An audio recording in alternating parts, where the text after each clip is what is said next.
Hi, my name is Cailin, and I'm a recent grad from Portland State University with my Bachelor's of Science in Graphic Design.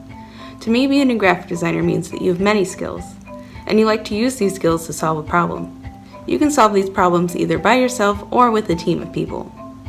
This week's prompt is, what does this moment in history sound like, smell like, or taste like? So for me to solve this problem, I made a list of all the sounds that I've been noticing around. Many of these sounds are sounds of change.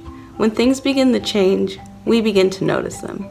And so I took this list of sounds and I made a short animation with them. Remember that journaling can look like anything, so keep making, keep creating, and of course, keep journaling. Thank you.